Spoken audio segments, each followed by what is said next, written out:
नमस्कार दोस्तों, आपका स्वागत है मेरे अपने YouTube चैनल प्रतीक टी एस्ट्रो पर। और आज हम बात करने वाले हैं चक्र के बारे में, जिसकी सिद्धि के लिए मैंने बताया है आपको महाशिवरात्रि के दिन आपको कैसे बैठ करके आपको अपने चक्रों का जागरण करने का तरीका जो कहा जाए, एक तरीके से मैं आपको बताने वाला हूँ।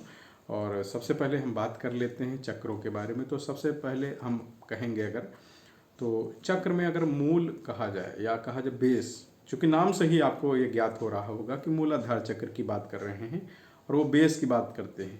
मूलाधार चक्र और सहस्त्रार चक्र में जमीन और आसमान जैसी स्थिति होती है, या कहा जाए तो एक घर में जैसे नींव की स्थिति होती है और छत की स्थिति होती है, सेम ऐसा ही होता है आपके मूलाधार और सहस्त्रार चक्र के बारे में। सहस्त्रार चक्र ब्रह्मांड जब ओपन होता है या कहा जाए खुलता है, उसमें रंध्र में आपकी क्रियाएं होती हैं। कमल जब आपका डेवलप होता है ब्रह्मरंध्र के ऊपर में, जब आपका छत्र बनता है और वहाँ से ऊर्जा एकत्रित होती है, तब आपका सहस्त्रार चक्र का खुलना या कहा जाए उसको आपको जागृत करना एक जटिल प्रक्रिया के अंतर्गत आता है। इसके लिए आपको एक सानिध्य या गुरु की आवश्यकता होती है। विशिष्ट रूप से मैं आपको एक जनरल बात बता दूं, जिसमें आपको शायद गुरुओं की स्थिति नहीं होगी, लेकिन ऊर्जा आपको थोड़ा प्राप्त हो जाएगी और स्वास्थ्य और आपका जो शरीर है उसको स्वस्थ रखने के लिए, प्रबलता बनाए रखने के लिए, क्योंकि मैं आपको आज बताता भी चलूँगा कि कैसे कैसे कौन कौन से चक्र होते हैं और किस किस चक्र का क्या क्या कार्य होता है। सबसे पहले हम आज बात करेंगे जो सबसे बहुत ही इम्पॉर्टेंट है, जो सबसे मुख्य कहा जाता है चक्रों में, उसको कहते हैं मूलाधार। मूलाधार चक्र क्या होता है आपको बता दूं, यह आपकी क्षुधा मिटाने का चक्र होता है। क्षुधा मतलब भूख, प्यास, नींद, यह जो आपकी स्थिति होती है, इनको दूर करने का कार्य करता है आपका मूलाधार चक्र। ऐसा कहा जाता है कि मूलाधार चक्र जो भोजन और नींद को तरसता है और अगर अपने सही तरीके से इसको जागृत करता है या कहा जाए इसको अपने उसमें डेवलप कर लेता है या पैदा करता है, जागरूकता पैदा करता है मूलाधार चक्र को ले करके, तो उसको जो है भूख और प्यास से मुक्ति भी मिल जाती है। और इसीलिए कहा जाता है योगी या मुनि या ऋषि, ये प्रायः इनका मूलाधार चक्र तो जागृत होता ही है। हालांकि उसके तो कई तरीके के आयाम बताए गए हैं। इस चक्रों में भी कई आयाम होते हैं। इन आयामों में हम चर्चा बाद में करेंगे। आज हम केवल आपको एक छोटी सी या कहा जाए एक इंट्रोडक्टरी वाली हिसाब में इंट्रोड्यूस करते हुए आपको चक्रों के बारे में बताएंगे। कौन सा चक्र कैसे कार्य करता है और क्या काम करता है, किस लिए ज़रूरत है उसकी, और उसके साथ साथ में आपको यह भी बता देंगे कि आपको कैसे महाशिवरात्रि के दिन में आपके सातों चक्र डेवलप करने हैं। ठीक है, इनको आपको केवल टच करते जाना है और कैसे होंगे वो आपको फील भी होगा, आप करेंगे। मैं उसका आपको एक सरल तरीका भी यहाँ पर बताने वाला हूँ। तो सबसे पहले मित्रों हम बात कर लेते हैं मूलाधार चक्र की। आपको बैठना है एकदम पलथी मार करके, एकदम सीधे स्ट्रेट में, और आपका जो गुदा द्वार है और जनेंद्री है, इसके मध्य में जो होता है वो चक्र, उसको कहते हैं आपको मूलाधार चक्र, जो बेसमेंट में होता है या कहा जाए बेस में होता है, जिसके माध्यम से आप बैठते हैं। और उस गुदा द्वार में संकुचन की क्रिया करने के उपरांत ही इसको बंद किया जाता है। और इसको बंद करना बहुत अनिवार्य होता है यदि आप महाशिवरात्रि के बीच में या कहा जाए 12:40 से 3:40 के बीच का जो अनुष्ठान होता है, उसमें आप अगर भाग ले रहे हैं, अपना ऊर्जा या संचलन या कहा जाए क्रियात्मक कार्य को आप बढ़ा रहे हैं या ऊर्जा आप एकत्रित करना चाह रहे हैं, संकलित करना चाह रहे हैं, तब ये बहुत ही मुख्य भूमिका निभाता है। तो उसमें आपको इस तरीके से संकुचित करके बैठना होगा, वो मैं अभी बताऊंगा। अभी तो मैं केवल इंट्रोडक्टरी या कहा जाए इंट्रोडक्शन दे रहा हूँ तरीके से कि आपको कैसे क्या क्या करना है। ठीक है, दूसरा हम आप बात कर लेते हैं, आपका मूलाधार चक्र से ऊपर आते हैं तो स्वादिष्ठान होता है। स्वादिष्ठान चक्र यह भी पीछे ही की तरफ में होता है और यह माना जाता है कि जनेंद्री से जस्ट ऊपर थोड़ा सा इसको माना जाता है स्वादिष्ठान के चक्र को। आपका नाभि और जनेंद्री के मध्य में जो भाग होता है उसको स्वादिष्ठान, या नाभि के जस्ट नीचे वाले भाग की बात करते हैं, तो वह होता है आपका स्वादिष्ठान। स्वादिष्ठान आपको इससे पता ही लग रहा होगा कि स्वादिष्ठान का मतलब स्वाद। स्वाद मतलब आपको जो भी आपके भौतिक चीज़ें होती हैं, आपको जो दिखाई देता है, भौतिक ऊर्जाएं हैं या कहा जाए भौतिक आमोद प्रमोद, खान पान, इन सब चीज़ की जो प्रबलता होती है जिस चीज़ में, उसको जो अगर कहा जाए या जीवन का आनंद लेने वाली चीज़ हो, स्वादिष्ट मतलब स्वाद लेने वाला। ठीक है, सीधा सा एक छोटा सा आप समझने का एक साधारण भाषा में कहा जाए, एक हमारे जो एक लेमैन लैंग्वेज है उसमें कहा जाए, तो ये स्वादिष्ठान माने स्वाद से। इसको आप अगर जागृत कर लेते हैं तो स्वाद के और आमोद प्रमोद इस हंसी की जो चीज़ें हैं, इन सब चीज़ों से आपको बहुत ज़्यादा लगाव नहीं रहता है। फिर वो आपका अपना काम करता रहता है, आपको बहुत ज़्यादा इनसे में इंटरेस्ट की स्थिति नहीं आती। फिर इसी क्रम में हम बात कर लेते हैं तीसरा चक्र जो होता है वो मणिपूर्ण होता है। मणिपूर्ण आपका हृदय और इसके बीच में क्या बोलते हैं आपके स्वादिष्ठान से जस्ट ऊपर और हृदय से जस्ट नीचे बीच में एक होता है, यहाँ पर इस स्थान पर कहते हैं मणिपूर्ण चक्र। मणिपूर्ण चक्र जो हो ये सक्रिय हो जाता है तो आप दुनिया में किसी भी तरीके का काम करने के लिए तैयार हो जाते हैं। कहा जाए आप प्रबल इच्छा शक्ति वाले व्यक्तियों में से गिने जाते हैं या खूब आपके अंदर में ऊर्जा प्राप्त हो जाती है, ऐसा बताया जाता है मणिपूर्ण के लिए। मणि ही होती है, मणि मतलब चमक। और आप थोड़ा सा ऐसा साधारण सी भाषा में समझें कि मणि अगर आपको प्राप्त हो जाए कोई, तो उसमें आप क्या कर सकते हैं, अगर वो इच्छा पूर्ति करने वाली हो तो उसी तरीके का है मणिपूर्ण। उससे आपका जो होता है आध्यात्मिक जीवन वो बहुत ज़्यादा डेवलप करता है। और उसके बाद में हम आते हैं अनाहत के बाद। अनाहत की बात करेंगे। अनाहत ये हृदय के जस्ट ऊपर के क्षेत्र की बात करते हैं, ग्रीवा से जस्ट नीचे की बात करते हैं।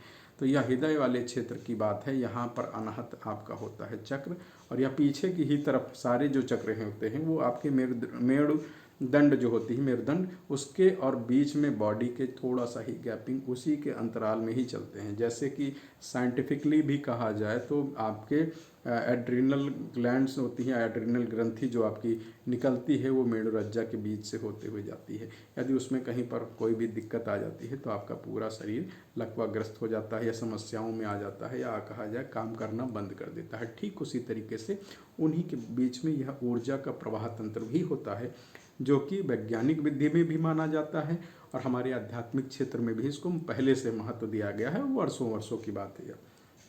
फिर हम आते हैं विशुद्धि की बात करते हैं। विशुद्धि आपकी ये जो विशुद्धि का है, यहाँ पर आपके ग्रीवा के मध्य में जो कंठ है इसके बीच में, और ये यहाँ पर पीछे से, और यहाँ की बात करते हैं तो इन दोनों के मध्य में माना गया है, विशुद्धि का चक्र माना जाता है। विशुद्धि चक्र अगर सक्रिय हो जाता है तो व्यक्ति जो होता है बहुत शक्तिशाली होता है, क्योंकि वो अपनी वाणी से, अपनी बात से, विशुद्धि मतलब एकदम शुद्ध, प्योर, शुद्ध भाषा में कहा जाए जिसको शुद्धि, विशुद्धि मतलब इसमें कुछ भी ऐसा कुछ नहीं है जो मिलावट हो, एकदम शुद्ध, प्योर हो, प्योर गोल्ड हार्ड जैसे कहते हैं, गोल्डन चीज़ कहा जाए, बहुत ही साफ सुथरा, क्लियर एंड क्रिस्टल क्लियर वाली बात आती है। अब हम बात कर लेते हैं इसके बाद में आज्ञा चक्र की, जिसको अजनह चक्र भी कहते हैं, कहीं कहीं पर लिखा रहता है संस्कृत में उदाहरणता, तो वो अजनह भी बोलते हैं और आज्ञा चक्र बोलते हैं। आज्ञा चक्र आपका ये जो यहाँ पर विद्युत जहाँ पर तिलक का क्षेत्र होता है ये आज्ञा चक्र का होता है। अब यहाँ पर आज्ञा चक्र का मतलब होता है ये है, जैसे त्रिनेत्र खुलते हैं वैसे जब आज्ञा चक्र खुलता है तो आपको जो दृश्य है, आसपास के क्षेत्र हैं, जो चीज़ें हैं, वह सब दिखना प्रारंभ हो जाता है जिसको कहते हैं ना कि दृष्टि या दिव्य दृष्टि लग गई है या खुल गई है, इनको सब दिखने लगा है। तो वो ऐसे व्यक्ति होते हैं जिनको दिखता सब कुछ है लेकिन वो बोलते नहीं हैं, कहते नहीं हैं, अपने में लीन रहते हैं और बहुत ज़्यादा ही प्रयास करते हैं कि ईश्वर की भक्ति में या अपने आप को साधना के रूप में वो ज़्यादातर मगन रहें, उसके लिए होता है। और इसमें क्या होता है, ऊर्जा इतनी सक्रिय हो जाती है कि आपको समझ लीजिए आज्ञा मतलब आप जो चाहो उसको वो पालन करेगा। ऑर्डर इंग्लिश में बोले, हिंदी में कहें तो आज्ञा, और ये आप पालन करा सकते हैं कहीं पर भी, प्रकृति के नियम के अनुसार भी और विपरीत भी, दोनों ही कार्यों में क्षेत्रों में कहा जा सकता है। ठीक है, आप बहुत शक्तिशाली हो जाते हैं, आपके जो कार्य करने की क्षमता है, बौद्धिक क्षमता है, बहुत बढ़ जाती है, आप विद्वता में एकदम प्रवीण होंगे। विवेकानंद जी जैसे महान जो संत हैं हमारे, और भी बहुत सारे ऋषि मुनि हुए हैं, उनके जैसे आप बनने की स्थिति में एक स्टेप में और आगे बढ़ जाते हैं। और यदि आपका सहस्त्रार चक्र, ये जो ब्रह्मरंध्र होता है, ये पीछे का ये यहाँ पर इस जगह के क्षेत्र को बोलते हैं सहस्त्रार, ये ब्रह्म कमल कहा जाता है। इसको कमल भी कहते हैं, ब्रह्म कमल भी कहते हैं। सहस्त्र माने होता है हजार, और वहाँ पर हजार तरीके की अगर धार हो जाएं तो सहस्त्रार्ध या कहा जाए सहस्त्रार्ध चक्र है, तो वो सहस्त्र माने एक अनुवादित कहा जाए पर्यायवाची के रूप में भी कहा जाता है, 7 दल वाला। ठीक है, 7 दल जहाँ पर खिल जाएं उसको ब्रह्म रंध्र या ब्रह्म कमल या आपको सहस्त्रार्ध चक्र की बात करते हैं, उसको सहस्त्रार्ध चक्र कहते हैं। तो हमने सहस्त्रार चक्र के बारे में यह जाना है कि यदि वह किसी व्यक्ति का सहस्त्रार चक्र अगर जागृत हो जाता है तो उस व्यक्ति को जीवन में जो भी हो सिद्धियां ही प्राप्त होती हैं। जो ब्रह्मा विष्णु महेश ऐसे जो मानक रखे गए हैं देवताओं में, तो वो देवताओं की एक श्रेणी में आकर के वो वहाँ उनको प्राप्त करते हैं। उनके साधना में लीनता हो जाती है उनकी, और वहाँ पर वो अपने आप में तल्लीन हो जाते हैं, और ये ब्रह्मांड माना जाता है। और सीधा उनका कनेक्शन जो होता है परम पिता परमेश्वर ईश्वर भगवान और उनसे हो जाता है। और ज़्यादातर ऐसे लोगों को लोग प्रायः कहा जाता है तो पागल कहते हैं, लेकिन वो अपनी दुनिया में मस्त रहने वाले लोग हो जाते हैं और अपने ही ईश्वर, जैसे मीराबाई हैं, वो अपने भगवान को प्राप्त किए हैं। इसी तरीके से बहुत सारे हैं। महाराज हरिदास जी थे, वो भी ऐसे ही थे, वो गायन के थ्रू थे, ठीक है। इसी तरीके से बैजू बावरा थे, वो भी ऐसे ही थे। तो ये भगवान में जो लीन हो जाते हैं, तुलसीदास जी थे, गोस्वामी तुलसीदास जी, ऐसे ही बहुत सारे लोग हैं। तो उनका जो है यह चक्र जागृत हो जाता है। तो इस ब्रह्मांड के जितने भी चीज़ें हैं वो उनके लिए एकदम कोई मायने नहीं रखती हैं, वो एकदम शून्य हो जाता है और वो अपने आप में ईश्वर की भक्ति में लीन हो जाते हैं और उनके ही तरफ में ज़्यादातर अग्रसारित हो जाते हैं, जिसकी वजह से लोग सोचते हैं प्रायः कि ये पागल हो गए हैं या डिस्टर्ब हो गए हैं, लेकिन ऐसा नहीं होता है। उनका वो सहस्त्रार चक्र खुल जाता है और सीधे भगवान से उनका भेंट होना प्रारंभ हो जाता है। तो आज हम इसी बारे में बात कर रहे थे। तो आज हमने कहा कि आपको सहस्त्रार चक्रों के बारे में, मतलब सातों चक्रों के बारे में थोड़ा थोड़ा सा नॉलेज दे दिया जाए। अब इसके बाद में हम बात कर लेते हैं कि हमें कैसे कार्य करना है। तो महाशिवरात्रि के दिन में 12:40 के आसपास में आप बैठेंगे, ओम नमः शिवाय का जाप करेंगे। पहले तो आप थोड़ी देर 10-15 मिनट मैक्सिमम, ज़्यादा नहीं, 10-15 मिनट आप जाप करेंगे। और आप एकाग्रचित होकर के हाथ को ऐसे रख करके आप अपनी गोद में और बैठेंगे पलथी मार करके। जो लोग पलथी मार सकते हैं वो बिल्कुल ही पलथी मारें, जो नहीं मार सकते हैं उनके लिए थोड़ा सा मैं ये कहूँगा कि आपको थोड़ा कठिनाई ज़रूर होगी यह करने के लिए, क्योंकि प्रक्रिया है आपका जो है गुदाद्वार, या कहा जाए मूलाधार के इस स्थान की बात की जाए तो उसको संकुचित करना होगा और वायु आपको खींचनी होगी, खींच करके थोड़ी देर रोकनी होगी, तब आपका संकुचन प्रक्रिया चालू हो जाएगी। ऐसा आपको 3 बार करना है। इनहेल और एक्सेल का प्रोसेस करना है। पहले आपको ओम नमः शिवाय का जाप कर लेना है। शुद्ध साफ सुथरे कपड़े पहनेंगे, नहाए धोए रहेंगे तो बहुत अच्छी बात है, क्योंकि नहाना धोना जरूरी है, साफ़ सुथरे रहना जरूरी है, साफ़ सुथरे कपड़े पहनना भी जरूरी है। और आपको कुछ नहीं, आसनी पर बैठना है स्वच्छ मन से, और इनहेल एक्सेल करके आपको 3 बार बैठना है। ओम नमः शिवाय का जाप करते हुए फिर धीरे से विराम लेंगे। विराम लेने के उपरांत में आप अपने मूलाधार में यह थॉट प्रोसेस में जाएंगे। आप पहले तो कि आपको पहले मैं बता दूं कि कैसे क्या क्रम बनाएंगे, ठीक है। मूलाधार को मैं पैक करने या लॉक करने की विधि बता रहा था अभी, कि आप कैसे संकुचित कर लेंगे। उस संकुचन के उपरांत में आपको करना क्या है, कैसे आपको सिद्धि के लिए प्रयास करना है। तो ओम नमः शिवाय का जाप कर लिया आपने, ये संकुचित कर लिया आपने।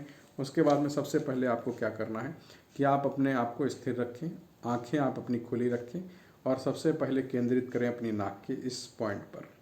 मतलब ऐसे आप देखने का प्रयास करें कि इसमें आप देख पा रहे हैं। अगर नहीं कर पा रहे हैं तो उंगली को ऐसे ला करके इस नाक के ऐसे केंद्र पर लाएंगे तो अपने आप स्थिर हो जाएंगे, ठीक है। इसको आपको 2 मिनट के लिए या 1 मिनट के लिए मैक्सिमम जो कर सकते हैं वो 1 मिनट ही बहुत है, क्योंकि इसके बाद आपको थोड़ा सा यहाँ पर हेडेक भी हो सकता है।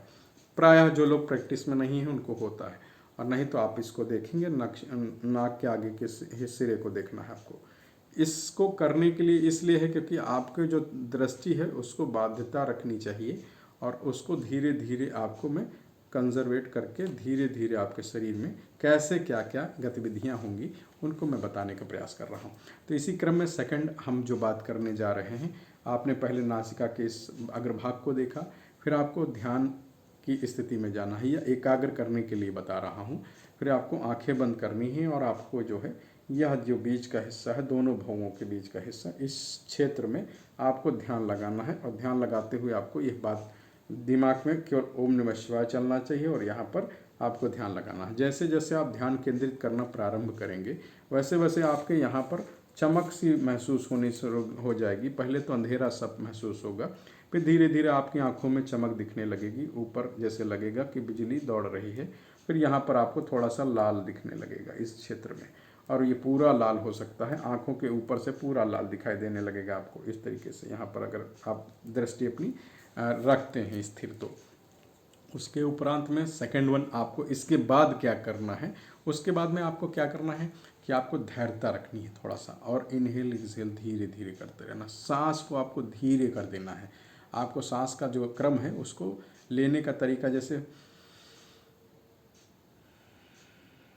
ऐसे करते हैं, तो आपको एकदम एकदम नॉर्मल करना है कि आपकी सांस आ रही है बहुत धीरे धीरे और बहुत धीरे धीरे आप उसको छोड़ रहे हैं। ऐसा क्रम आपको लगभग 1 मिनट के लिए स्थिरता बनाने के लिए करना होगा। ठीक है, ऐसा आप करेंगे। उसके उपरांत हम आपसे बात करते हैं कि जैसे मुद्रा की बात करते हैं, तो नासिका के बाद की अग्रभाग वाली की और ये जो मुद्रा है इनको उन्मणि मुद्रा और सांभवी मुद्रा की बात करते हैं। सांभवी मुद्रा जो होती है भगवान भोलेनाथ की मुद्रा मानी जाती है। उसमें आधी आँख ऐसे आपकी खुली रहेगी, आधी आँख आपकी बंद रहेगी। वो बहुत ही अलग मुद्रा होती है। उसके लिए आपकी आँखों को प्रैक्टिस भी करना चाहिए कि ये आपका ऐसे रहे और ये दोनों ही आपस में एक दूसरे को, आँखें एक दूसरे को देखेंगी ऐसे करके, और आपको महसूस नहीं होगा। भगवान भोलेनाथ की आँखें हैं वैसा, वो सांभवी मुद्रा मानी जाती है। अब हम आगे की बात करते हैं। इसमें आपको रीढ़ की हड्डी हमेशा सीधी ही रखनी है। बैठे होने के साथ में आपको झुकाव नहीं रखना चाहिए। झुकाव रखने पर आपका थोड़ा सा यहाँ पर क्रम और ऊर्जा का प्रवाह वह दोनों ही बाधित होता है। इसलिए हम आपको पहले से बता देते हैं कि रीढ़ की हड्डी आपको स्थिर ही रखनी है चाहे जितनी देर तक हो। ठीक है, इसको आपको करते रहना है। और उसके बाद में हम बात कर लेते हैं कि आपको कैसे प्रोसेस में लाना है। इसके बाद आपको दोनों भवों वाला प्रोसेस बता ही दिया जिसको सांभवी मुद्रा बोलते हैं। इसके बाद में आपको आंखें बंद करके ऐसे एकदम स्थिरता के साथ में बैठ जाना है, और स्थिरता में बैठने के बाद में आपको ध्यान लगाना है। और ध्यान में आपको यह महसूस होगा कि ऊपर से ब्रह्मांड से ऊर्जा आ रही है। चूँकि मैंने आपको बताया यहाँ पर खुल जाएगा तो आप महसूस करेंगे कि कोई ऊर्जा आई आपके यहाँ पर, और यहाँ से आपके पहले क्या है सहस्त्रार्थ पर, फिर आपके आज्ञा पर, फिर विशुद्धि पर, फिर आपके यहाँ पर हृदय में मणि मतलब यहाँ पर आ जाएंगे। फिर उसके बाद में क्रम बनाते हुए मणिपूर्ण, फिर स्वादिष्ठान और फिर आपके मूलाधार पे। इस प्रोसेस में आपको कैसे कैसे काम करना है, कैसे कैसे इसको क्रमबद्धता में बनाते हुए चलना है, उसको मैं आपको बताते जा रहा हूँ। आप उसका विशिष्ट रूप से ध्यान देते जाइएगा। पहले आपको क्या करना है, आपको ध्यान से पहले ऊपर की ऊर्जा लेनी है, उसको आपको मूलाधार तक ले जाना है। सहस्त्रार से मूलाधार की तरफ में ले जाना है। उसमें आपको ध्यान ऐसे केंद्रित करना है। पहले नंबर पर आप कहेंगे कि सहस्त्रार, फिर दूसरे पर अजना या आज्ञा चक्र, फिर तीसरे पर आपको विशुद्धि, चौथे पर आपको अनहता, और उसके बाद मणिपूर्णा, फिर उसके बाद में आपका स्वादिष्ठान, फिर मूलाधार। फिर उसके बाद में मूलाधार से उसको क्रम को फिर ऊपर की ओर ले जाना है। मतलब अच्छी ऊर्जा को अंदर प्रवेश कराना है और खराब ऊर्जा को बाहर की ओर, ऊपर की ओर ले जाना है। तो आपको यह क्रम बैठाते जाना है। ठीक है, अच्छी ऊर्जा का क्रम आपके शरीर में नीचे की तरफ बैठाते जाना है। ऐसा जब आप करते रहेंगे, करते करते ऐसे बीच में आपका क्या रहेगा कि आपकी जो ऊर्जा है वह जागृत होना प्रारंभ हो जाएगी। आपके अंदर में थोड़ी सी गर्मी महसूस होने लगेगी, और ऐसा आपको केवल 10 मिनट करना है, 10 से ज़्यादा नहीं करना है एक बार में। मैं एकदम स्पष्ट बता दूं, इसको आपको 3 बार करना है, और 3 बार के बीच में आपको ब्रेक ले करके करना है, लगातार नहीं करना है। पहले आपको सहस्त्रार्थ पर जाएंगे, फिर आज्ञा पर जाएंगे, ठीक, फिर विशुद्धि पर जाएंगे, फिर आपके यहाँ पर विशुद्धि के बाद में आपका मणिपूर्णा से पूर्व में आप विशुद्धि जाएंगे, फिर अनहता पे जाएंगे, अनहता के बाद में फिर मणिपूर्णा जाएंगे, मणिपूर्णा के बाद में आपको स्वादिष्ठान, स्वादिष्ठान के बाद में सहस्त्रार, आपको फिर स्वादिष्ठान के बाद में मूलाधार, फिर मूलाधार से आपको फिर क्रम बनाना है। मूलाधार, फिर स्वादिष्ठान, स्वादिष्ठान के बाद में आपको फिर अनहत, अनहत के बाद में मणिपूर्णा, मणिपूर्णा के बाद में आपका क्रम बनते हुए विशुद्धि, विशुद्धि के बाद में फिर आज्ञा चक्र, आज्ञा चक्र के बाद में सहस्त्रार, सहस्त्रार, आज्ञा चक्र, विशुद्धि, इस जगह पर विशुद्धि, फिर आपका अनहता, मणिपूर्णा, स्वादिष्ठान, मूलाधार, मूलाधार, स्वादिष्ठान, अनहता मूलाधार, स्वादिष्ठान और मणिपूर्णा, अनहता, विशुद्धि, आज्ञा और सहस्त्रार। इस क्रम में आपको एक एक चक्र का नाम लेते हुए, आपको ध्यान करते हुए कि कौन सा चक्र, इसको आपको ऐसे नाम इसलिए बोल रहा हूँ लेने का क्योंकि आपको थोड़ा सा रिमाइंड हो जाए कहाँ कहाँ पर होगा। ठीक है, और इसी तरीके से मैंने बता रखा है कहाँ कहाँ पर है। आप उसको एक ड्राइंग करके बना करके भी रख सकते हैं। ठीक है। तो मानव शरीर में कैसे कैसे, हालांकि मैं अपने इस वीडियो में ड्राइंग भी भेज दूंगा उसकी, आप उससे समझ पाएंगे ज़्यादा बेहतर। ठीक है, तो उसको आपको इसी तरीके से डेवलप करना है। फिर इस ऊर्जा का क्रम जो है वो केवल 10 बार करना है। ऊपर से लाना है, नीचे ला करके छोड़ देना है, फिर ऊपर से लाना, नीचे से जाना है ऊपर की ओर में, और फिर ऊपर छोड़ने की नहीं है, फिर वहाँ से फिर पकड़ करके लाना है ऊर्जा। जैसे कि आप महसूस कर रहे हैं कि आप ऊपर यहाँ सहस्त्रार से ब्रह्मांड की जो ऊर्जा मिल रही है उसको आप एकत्रित कर कर नीचे आप आज्ञा पर, आज्ञा से विशुद्धि पर, विशुद्धि से आप अनहता पर, अनहता से आप मणिपूर्णा पर, मणिपूर्णा से आप स्वादिष्ठान पर, स्वादिष्ठान से आप फिर मूलाधार पर। इस क्रम में आपको लेकर के आते रहना है। और फिर मूलाधार से आप स्वादिष्ठान पर, स्वादिष्ठान से आप मणिपूर्णा तक, मणिपूर्णा से अनाहत तक, अनाहत विशुद्धि, विशुद्धि के बाद आज्ञा, आज्ञा के बाद में सहस्त्रार। यहाँ से बाहर की ओर जाना नहीं है, अंदर केवल आते जाना है, बाहर कुछ नहीं निकालना है, सब अंदर की ओर प्रवेश कराना है। आपको ये फील होगा कि आपके ऊपर में ऊर्जा प्रवाह हो रहा है, आपको स्वेटिंग भी हो सकती है, पसीना भी आ सकता है, चेहरा लाल हो सकता है, गर्मी लग सकती है आपको, लेकिन आपको इससे घबराना नहीं है। केवल 10 मिनट करना है एक बार में, दोबारा में फिर इसको थोड़ी देर आप रेस्ट कर लें, क्योंकि 3 घंटे का समय है और 3 बार करना है मात्र 10-10 मिनट के लिए। आपके चक्र जो है वो एनालाइज हो जाएंगे या रिचार्ज हो जाएंगे, या कहा जाए कि वो अपने आप डेवलप होने लगेंगे। और उसके बाद में आप जो भी कार्य करेंगे, आपकी प्रक्रियाएं, क्रियाएं, ग्रह, नक्षत्र सब आपके तरीके से होने लगेंगे, जैसा आप जो जागृत कर ले जाते हैं। मुझे लगता है कि आप इस दौरान में काफ़ी चक्रों को टच करेंगे। जब पूरा ऊपर से नीचे 7 चक्र आप टच करेंगे तो चक्र आपके स्वादिष्ठान से लेकर के अनाहत तक, किसी किसी के विशुद्धि, किसी की आज्ञा तक भी पहुंच सकते हैं। ऐसा कोई बड़ी बात नहीं है, क्योंकि यहाँ पर सभी लोग अलग अलग क्षेत्र से हैं, इसीलिए आयाम बहुत बताए गए हैं। इसके भी विशेष आयाम बताए गए हैं, जिसमें से 4, एक ही अगर कहा जाए चक्र के 4 मुख्य रूप से अगर कहा जाए तो देखा जाए तो आयाम होते हैं, और उन आयामों की चर्चा हम अन्य उसमें करेंगे। तब तक के लिए नमस्कार, धन्यवाद। इसी तरीके से महाशिवरात्रि में आपको यह चक्र आपको एनर्जाइज करने हैं या रिचार्ज करने हैं। धन्यवाद, नमस्कार।